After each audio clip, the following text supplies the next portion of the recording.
In this week's Invest segment, how to avoid falling victim to scams. The recent OCBC text message scam has once again showed just how large amounts of money can very quickly vanish in just a few clicks. 790 customers tricked into sharing their bank account details lost $13.7 million to the scam.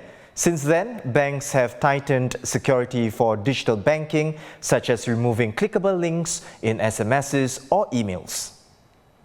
Invest editor Tan Ooi Boon has written about good banking habits that you need to stay safe from scammers, and he joins me now. Ooi Boon, before we get to the habits, I want to ask first, what are scammers counting on when they pick a target? Well, I can answer this question easily with just one word: fear. When such scammers send you a message, they are hoping to put fear into you, because when you become afraid, you are likely to rush and not think logically what to do next.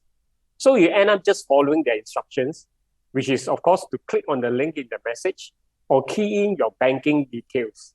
In some cases, they also ask you to call them. One of the most common fear tactics is to make the victims think that their accounts have been suspended. Other kinds of fear tactics would be to call you to inform you that one of your relatives are hurt or have been kidnapped. If this happens to you, just remember that you are in Singapore and that you can seek help from one of the best police forces in the world. So there's really no need to panic. Try calling your relative or your other kin yourself first. Stay calm until you reach someone, because you can always call the police for help as a last resort. Okay, so Ooi Boon, if I get an SMS or a phone call that says there is something wrong with my bank account, what should I do? Again, if you get such a message, the best response is actually to do nothing, meaning you don't click on anything or follow any instruction in the message. First of all, you should know that no banks will send this kind of message to their customers. Just ask yourself this question: if your bank account is really suspended, why would the bank ask you to log in to activate it yourself? It does not make sense at all.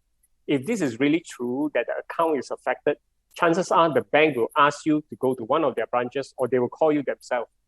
No bank will ask you to go and log in and check things yourself.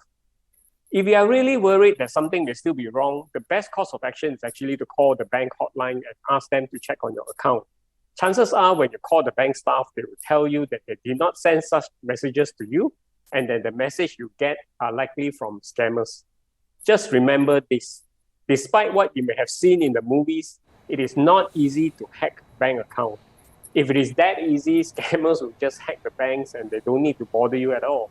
The reality is they're counting on you to share your banking details with them. So never ever respond to any message or calls that require you to give such information away. If you really need to log in, do it on the official phone app or the bank official's website. If you just take these simple precautions, you will make it very hard for scammers to steal your money. Ooi Boon, thank you for the tips. Invest editor Tan Ooi Boon. The Straits Times has launched a Stop Scams campaign to create awareness and alert people to how they can protect themselves. You'll find stories and videos at str.sg/stop scams.